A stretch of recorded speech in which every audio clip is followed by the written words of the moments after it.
ang pag-uusapan po natin ngayong araw na ito ay tungkol doon sa komento ni dating Constitutional Commissioner noong 1986 na isa sa nag-frame o gumawa ng unang draft ng 1987 Constitution, yung niratipika. Sabi ni Attorney Christian Monson, what if the charges are true? Sabi niya, I think the Supreme Court should rethink its decision because the whole purpose of impeachment is to protect the people from betrayals of public trust and graft and corruption and so on. What if the charges are true? Mabuti sana po kung hindi siya abogado at hindi niya alam yung tunay na kasagutan sa katanungan na ito. Ang kasagutan dyan ay nandun sa pagpoprotekta ng ating karapatan to due process.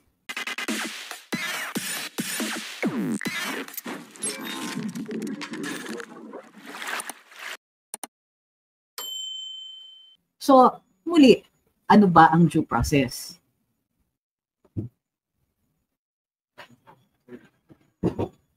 Sabi sa ating saligang batas, no person may be deprived of life, liberty, or property without due process of law. So, ano ba ang mga ito? Sa procedural due process, kailangan sumunod kayo dun sa proseso. Kailangan may notice at may pagkakataon na sumagot. Sa substantive due process, kailangan mayroong batas. Masasite kayo na batas na nilalabag ng tao at yung batas na yon ay valid. Ibig sabihin, yung batas na yon ay na-create ng tama at it involves public interest or a public good, mayroon talagang tina-target na gayon para protektahan. So, bakit due process ang binabanggit natin? Madalas, ang isang ordinaryong layperson, hindi abogado, iisipin mo talaga, bakit kailangan mong protektahan o sumunod sa mga rules na nagpoprotekta sa due process kung sa tingin niyo naman, guilty yung tao? Bakit pipigilin o pipigilan yung proseso? Sabi sa saligang batas, uulitin natin, no person may be deprived of life, liberty, or property without due process of law. Imagine natin kung walang due process. Imagine natin, halimbawa, kapag inaresto ka, wala kang Miranda rights, hindi ka sasabihan kung ano ang karapatan mo. What if mag-aaresto na lang ang mga pulis at kahit walang basis, ilalagay nila sa kulungan tapos maghahanap ng ebidensya laban sa kanya? Anong ibig sabihin nun? Ibig sabihin, maaari ang mga state agents o ang isang gobyerno, mga ahente ng gobyerno na basta na lang magdakip ng tao at hanapan ng ebidensya ito habang ito ay nakakulong. Importante ang life, liberty, or property kung kaya't mayroong due process. Pero ano ba naman ang pinoprotektahan sa due process? Ito ay restriction sa isang malakas na puwersa ng Estado. Sabi na ang tingin ng saligang batas o ang pinoprotektahan, ang punteriya ng saligang batas dito is ang isang tao, ay magandang gabi Mr. Chase, ang isang tao kapag kaharap niya ang mga puwersa ng gobyerno o ng Estado ay nag-iisa. Kadalasan, ang kasama lang niya kung sakasakali ay yung kanyang abogado. Pero against the forces of the state, kailangan may protection ka kasi magiging abusado ang Estado laban dun sa isang individual. So yung Bill of Rights natin sa saligang batas ay nilalagay doon bilang breaks, pangpigil sa Estado na posibleng manggigil sa isang tao o isang grupo ng mga tao at magbaliwala na lang. Hindi na sila mag-aandar and they will not act with fairness. So basically, ang pinoprotektahan ng ating due process clause ay maging protektado ang individual doon sa possibility na maging excessive ang Estado. Nakikita natin, halimbawa, in criminal cases. Hindi ba kapag mayroon criminal case, let's say, sa search warrants. Ang search warrant, kailangan po didinggin ng isang judge yung request for a search warrant, kailangan may basihan, kailangan may pagkakataon yung judge to ask searching questions para masiguro na yung mga saksi o mga witness ay nagsasabi ng totoo at may basihan para mabawasan yung normal na right natin to privacy and yung right natin to our security of abode. Ibig sabihin, normally, hindi dapat pinapasok ng basta-basta ang bahay natin, ngunit ay na-allow natin yan in cases like search warrants when a judge issues the order. So, paano kung hindi ka kumuha ng search warrant? Ang nangyayari, yung ebidensya na nakuha na yan, ay hindi na magagamit laban sa akusado.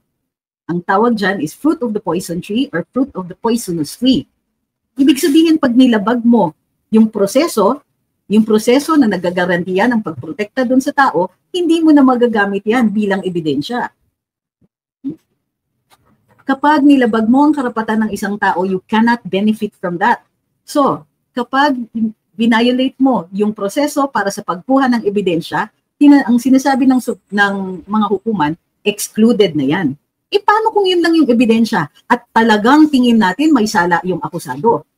Lalabag ba ng hukuman yung due process requirement? Hindi. Baliktad nga. Ang sasabihin ng hukuman, napakahalaga ng karapatan natin dyan sa due process na kahit sa tingin ng lahat, guilty yung tao. Kahit sa tingin ng lahat, ito na lang ang natitirang ebidensya na pwedeng gamitin, i-exclude pa rin yan dahil sinasabi ng hukuman, kailangan i-temper yung lakas ng puwersa ng Estado because it would become abusive later on. It could even be abusive as we speak. So, dito sa kaso ni VP Inday, nakita ng hukuman na may bahagi ng proseso sa impeachment na kulang sa pagpoprotekta sa karapatan ng isang respondent. Hindi nabigyan ng pagkakataon si VP Inday na makita yung ebidensya laban sa kanya, makita yung articles of impeachment, at mabigyan ng pagkakataon na makasagot. Bukod pa dyan, hindi pinakita ng mga kongresista kung mayroong talagang reklamo na ika-4 na reklamo, hindi rin nila ipinakita ang articles of impeachment at ang kaakibat na ebidensya na ito nung ito ay pinaikot doon sa mga miyembro ng Kamara. Bakit mahalaga ito? Kasi hindi ka pwedeng mag-imbento. Hindi ka pwedeng magsabi na, ito, pirma na lang kayo. Bigay na natin ito. Diretso na sa Senado. The House has the power to conduct the impeachment. The House has the power to hear it and to determine kung they have sufficient evidence para sumulong sa trial sa Senado. In other words, sabi ng Korte Suprema, may due process pag fina-forward yung reklamo sa Committee on Justice. Pero bakit ganun? Kapag naka 1/3 vote, hindi na mabibigyan ng due process yung respondent? Hindi pwede yan, sabi ng hukuman. O House, gawan nyo ng rules yan. Garantiyahin nyo naman na pinoprotekta ninyo ang karapatan ng respondent. Ang sinasabi ni Mr. Christian Monsod, paano kung guilty? Sir, lalo na kung guilty. Paano kung totoo? Sir, lalo na kung totoo. Kasi para magarantiya natin na magiging fair ang proceedings, the state or the government forces must also act with fairness. Doon una manggagaling yung pagplato sa respondent na dapat ay patas sa batas. Bukod pa dyan, maaari natin sagutin si Mr. Monsod. Sabi niya, what if the charges are true? Then sir, sabi naman ng Korte Suprema, pwede nyo yung i-file no earlier than February 6, 2026. Okay. So, pagka nakita natin yung mga ganito, marami tayong nakikita ng mga tao na tutol dun sa desisyon o resolusyon ng pinakamataas na hukuman. Ito ay dahil nga uunahin nila ang pagprotekta sa karapatan ng individual. Nakita natin ang lakas ng puwersa ng House. Doon pa lang sa pagkoconduct nila ng inquiry, may karapatan to cite in contempt ang House. May karapatan silang magpa-detain. May power sila na maging immune sa mga sinasabi nila during the course of any inquiry. Diba? Mayroon silang, marami pa silang iba. May power of the purse pa. So nakikita natin that the Congress, the House, is very powerful. And you have an individual, the Vice President, na nakaharap dyan sa mga kongresista. And they could have detained her. They could have asked her question after question after question. They could have wasted her time by asking her to be there every day, for 6 months and so on, para hindi siya makakaikot, para hindi niya magawa yung kanyang trabaho, para hindi siya makakonduct ng charitable work. So, the Congress has all these powers and the respondent has the Bill of Rights. That is how the Constitution equalizes the treatment between the agents of the state or the state itself, the government, and the individuals that must face them.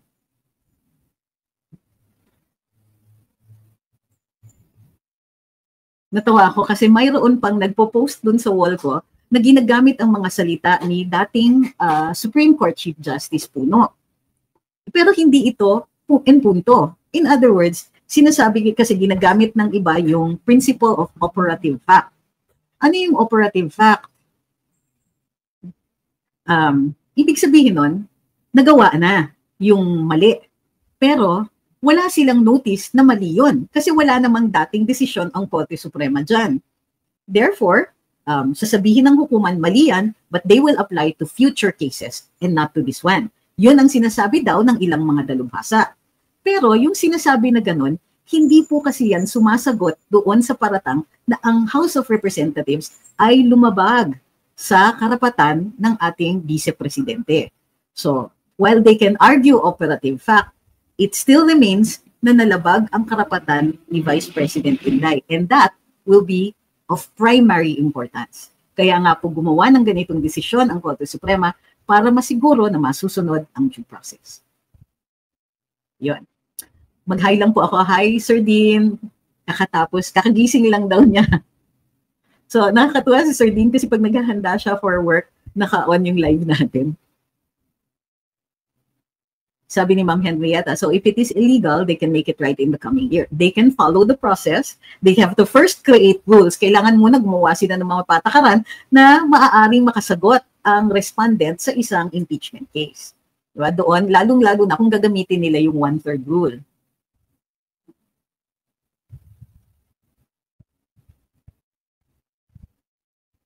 Sabi ni Tony C., what if the charges are not true? Eh, yun na nga.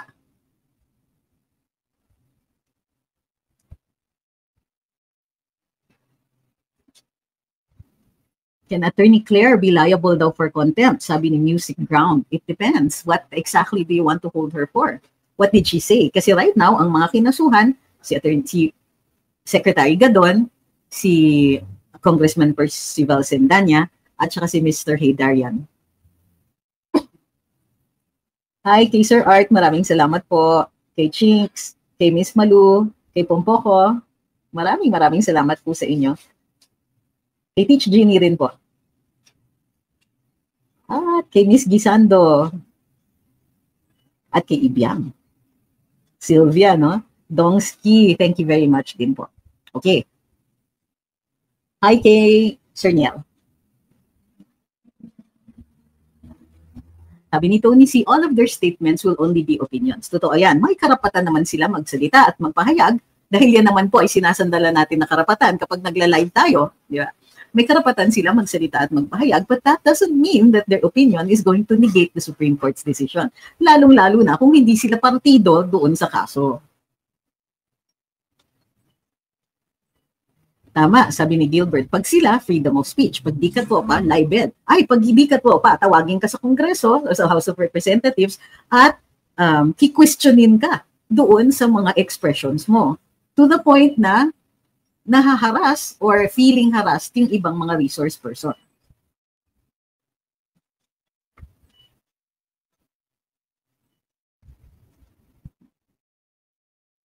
Okay, once ko lang to sasagutin. Paulit-ulit kasi yung katanungan, what if the Senate proceeds with trial?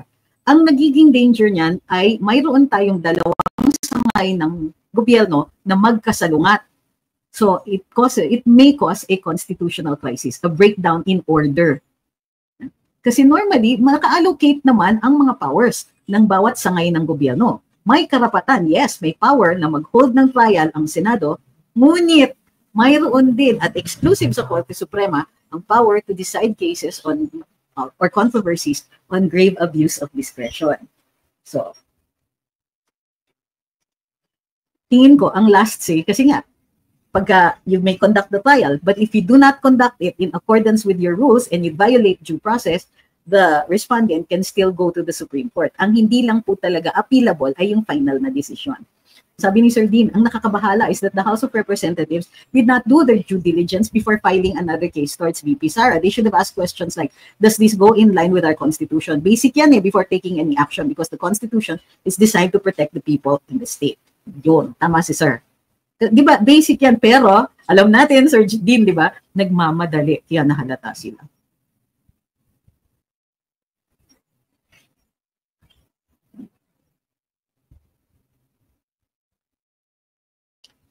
Sabi ni Julian's World, Taal bones useless, no DNA found. Sinunog kasi. So, not no DNA, but no usable DNA. Diba? Hindi natin magagamit yan for any identification purpose. Now, the question is, how did they determine if this is human if there is no DNA? Ano ba siya? Through physical examination lang? Kasi if it is only through physical examination, medyo nakakabahala yun, ha? Kasi, well, let's see. Kaya naman siguro to identify only whether or not it is human. Sabi ni Pragmatist, the problem is not the law. The problems are people with onerous agendas. Hi, Ma'am Artemis. Good to see you.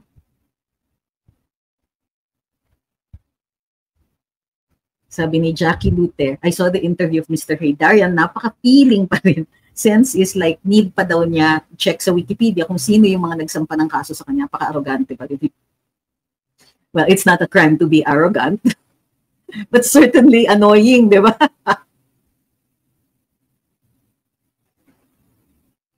Ayun, sabi ni Jacob, I remember when PRD declared martial law, dami din legal luminaries and scholars nagsabi na unconstitutional, but despite the strong criticism from some legal luminaries, law professors, and retired justices who argued that the court gave too much power to the president, the ruling stood and became binding law. It also allowed for extensions of martial law in Mindanao until the end of 2019. So how do we deal with yung mga ganitong opinions? Well, it's the noise of democracy, di ba? They have every right to speak. Doesn't mean we're going to believe them. But what they're trying to do is generate discontent with the Supreme Court decision in the hopes that the motion for reconsideration filed by the House might change their minds, or they could change the minds of the justices. Actually, bawal yan. That's why yung may mga nag-file ng mga indirect contempt, kasi parang pinipilit ninyo yung Korte Suprema na magbago ng desisyon base doon sa inyong opinion. Di ba? Sana man lang maipakita ninyo na kayo ay karapat-dapat na makapag-overturn ng desisyon ng Korte Suprema.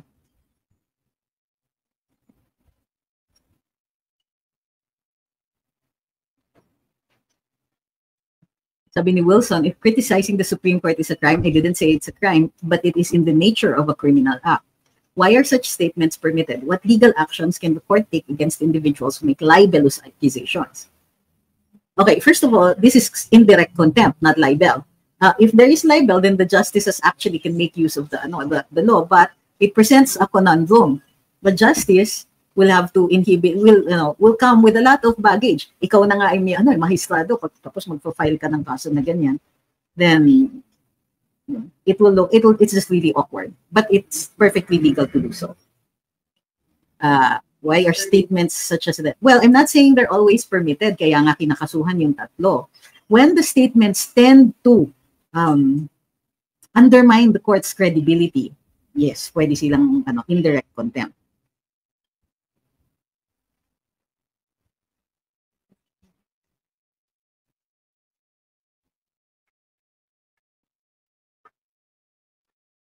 Okay, for those who ask, what is your opinion? What is your reaction? If I haven't given an opinion yet, it means I don't have one. I don't always have an opinion. Most of the time, iniintay ko talaga na may further developments. O halimbawa, sabi ni Ms. Michelle, what's your reaction about sa resolution na kinakalat ni Kiko at Bam at Risa na ituloy daw po ang impeachment? Let's see, unang-una, bakit tayo mababahala? Bakit ako magre-react? It's merely a proposed resolution, hindi pa yan po pinagdebatihan sa floor. So right now, they're just proposing it. It doesn't necessarily mean that it is already a resolution that carries any legal effect.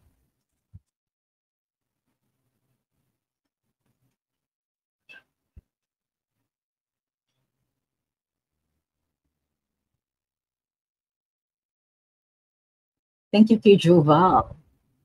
Kay Ma'am Artemis, ulit, thank you very, very much. Ma'am Malu at saka sa Sir Rans, thank you. Okay. So, interesting yung DNA, pero hindi siya usable, and so it does not tend to prove anything. So, as ang evidentiary value niya next to zero.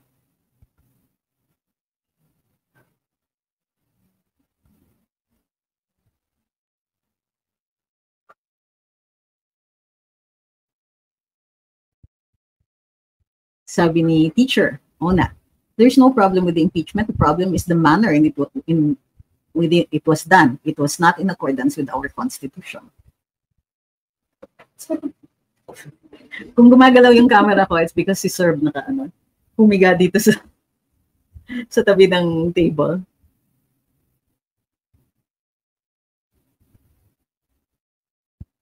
So which is who now, the Senate, Congress, and Supreme Court by next year? I'm nervous. Still many questions. Many lawyers are twisted minds. It's like Hayden expert analysis. Well, Mr. Haydarian is not a lawyer.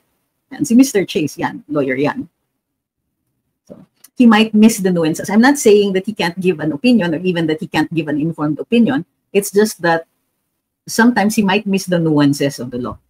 Hi kay Sir Boggs, sabi niya, mga info na hinihingi ng Supreme Court order before, hindi nila sinagot o binigay. Correct. Ito rin yung ngayon gusto ibigay as an MR. Akala ng HOR hindi makapag-decide yung Supreme Court kung hindi sila sasagutin sa order nila. Carpio did say mali yung mga data na pinagbasihan ng Supreme Court sa one-year rule. Then that could have been corrected by the House. So, yes. Sabi ni Intentional Life, since the Supreme Court has enumerated what constitutes, no, it did not do that. The Supreme Court has noticed that there are no rules for for protection of the right to due process in the method that was chosen by the House of Representatives. Therefore, the House is ordered to create rules. Yes.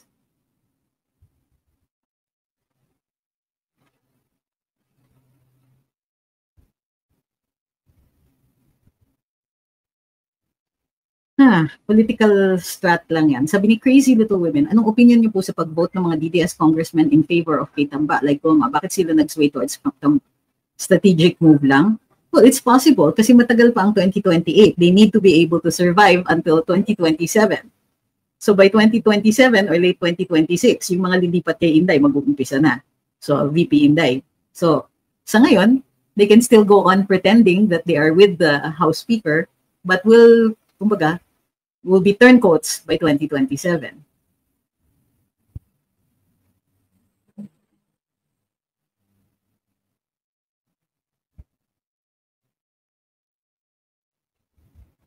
Sabi ni Ma'am BM, pati daw po yung dalawang skeleton na nakuha. Was it a full skeleton? Buo? Let me just check.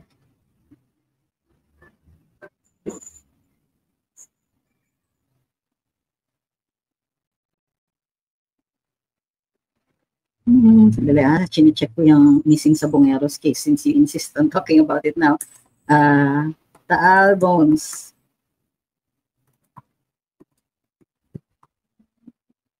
So 4 hours ago, sabi ng PhilStar, no DNA extracted from bones recovered in Taal Lake. No DNA profiles can be extracted from the bones. Sunog kasi eh. However po, mga possible human remains sa Taal Lake, medyo ang challenge doon dahil matagal na nakasubmerge at medyo wala na tayong na-extract. Accordingly, sabi ni, well, submersion does not necessarily make bleach the bones of DNA.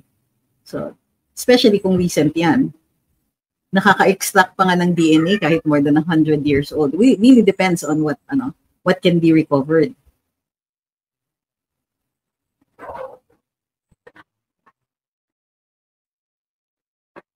At least 91 bone fragments have been recovered from 5 sacks.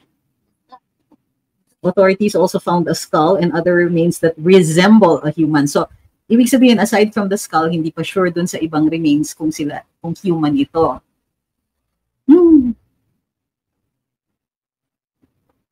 Why does it seem there are new interpretations of what impeachment means when the Supreme Court has finally spoken? Yun nga, because they want to convince the court. Gusto nila mag-create ng impression that there is unrest.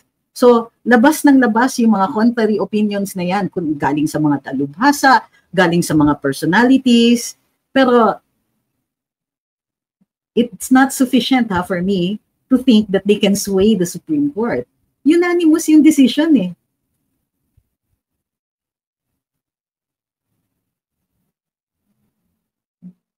Ay, nasabayan ko ba si Alvin? I'm so sorry.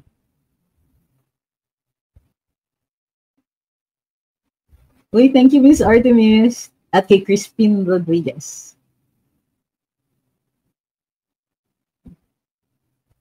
Sabi ni Jing, ang galing nga may bungok na. Oo nga sobrang ano. But again, it has to match the DNA of the missing sabongeros. So wala pa namang silang masabi na mayroong DNA match. So ang sinasabi pa lang so far is that DNA cannot be extracted. Or no usable DNA can be extracted.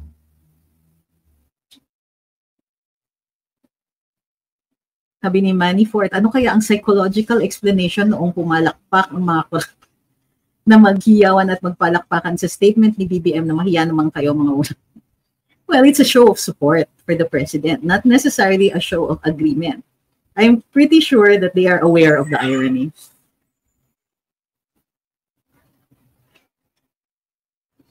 Yun nga, but back to the bones, the good thing is that DNA evidence is now, kumbaga, the PNP Crime Lab and the NBI Crime Labs, as well as dun sa PAO, ay advanced enough so that they can make DNA extractions and analysis.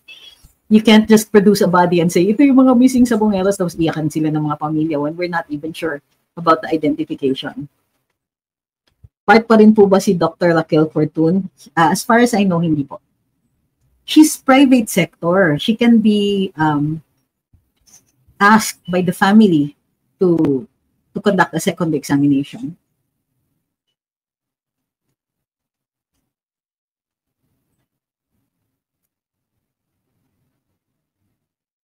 Sabi ni Aldrich, tingin ko mas mahihirapan ng HOR gumawa ng another impeachment complaint by next year, kaya gusto pa rin ipilit ng House na i-overturn ang decision ng Supreme Court sa MR. Yes. This is not the same Congress as the 19th Congress. Iba na yung mga tao dito, and not all those who support the House Speaker will continue to support him until 2028. So we don't know. Sabi ni Tatay, it takes many hours to boil bulalo bones bago lumambot ang bone marrow. Tapos matagal nakababad sa dagat, kaya was na talaga DNA. Brackish water po ang Taal. Hindi siya seawater. 3 bangkay naman sa Laurel, Batangas. Bad.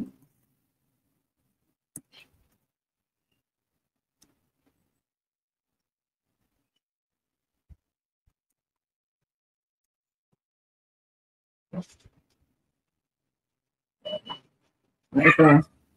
3 DNA profiles extracted from exhumed remains sa Batangas naman. Okay. Unidentified bodies naman ito. So do you know how they're going to compare that?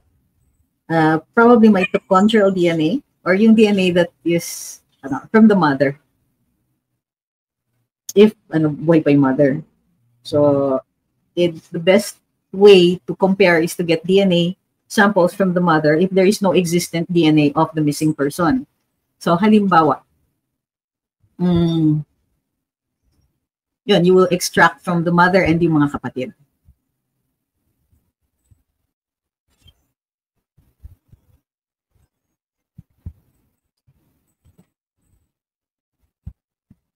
Sabi ni Crazy Little Women, yung Supreme Court ruling kay VP's impeachment, sulit na yun na Bible for future impeachment cases or opinion kailangan lagyan pa ng Okay. Ano po? Bible? Bakit may Bible?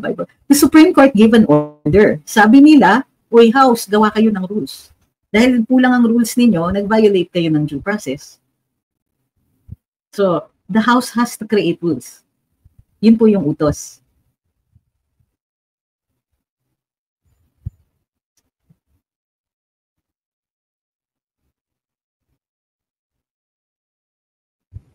So, exhumed pa lang. Unidentified pa naman sila.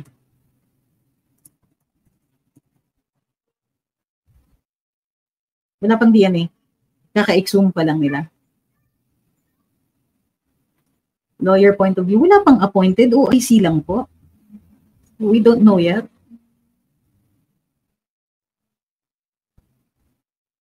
Sabi ni Aldrich, if the bones will not be usable for evidence for the missing sabongeros, ano pa ang pwedeng gamiting evidence para malaman kung sino ang dahilan ng pagkawala nila? Sino ang dahilan? Okay, even if we got the DNA, it will not pinpoint the who. It will only pinpoint the identity of the victim. You will still need other evidence to support whoever it is you are suspecting was responsible for the death. DNA is only for identification. The bones can also be examined if mayroong pangbakas of acts of violence committed against them. But as to who, it will be very difficult.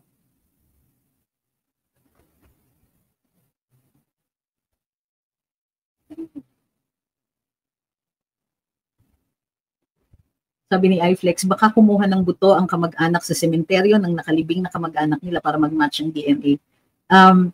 Kailangan pa rin i-establish yung tinatawag natin na chain of evidence.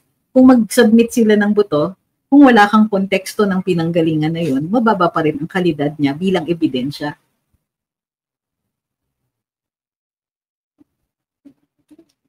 Sabi ni Wilson, if Congress continues to ignore this, actually, it's not Congress. Kasi wala na silang pwedeng gawin. Maliban lang dun sa MR. Ang mayroong galaw is the Senate. And the executive interfere, no?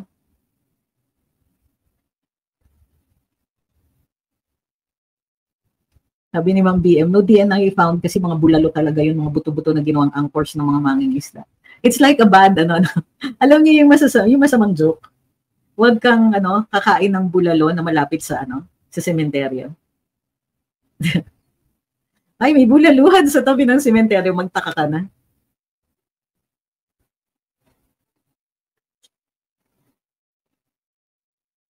Tama po, huwag po kayong mag-flood ng comments, nakikita ko naman.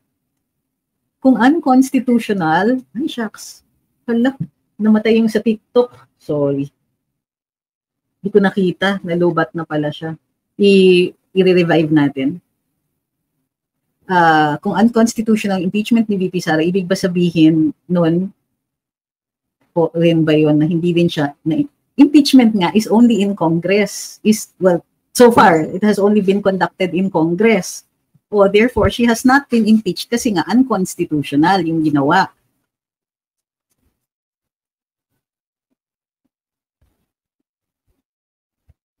Sabi ni Floren, paano yan? Nung nagpa-press con si Sec Boying, parang 100% siyang sure na yung mga buto sa Taal ay ang missing sa Bongeros.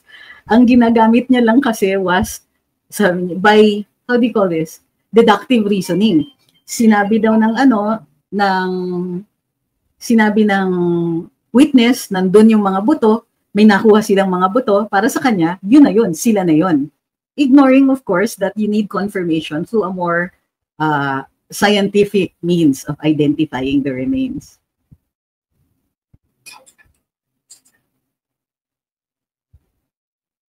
Ayan. Babalik na po yung live sa TikTok.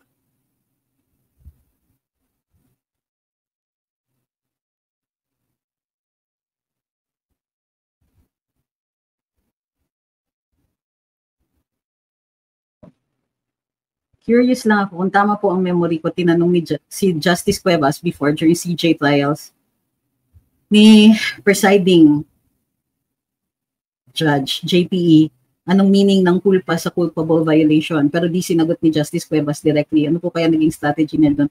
Hindi ko nakikita kung ano yung konteksto niya. Humugot kayo ng one incident. I don't know what the context is. Do you remember?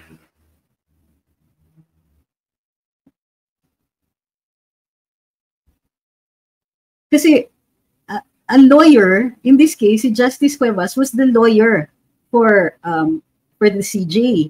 And he is not a witness. So I suppose it was simply an academic discussion. Anong ibig sabihin ng culpa, which any law student would know.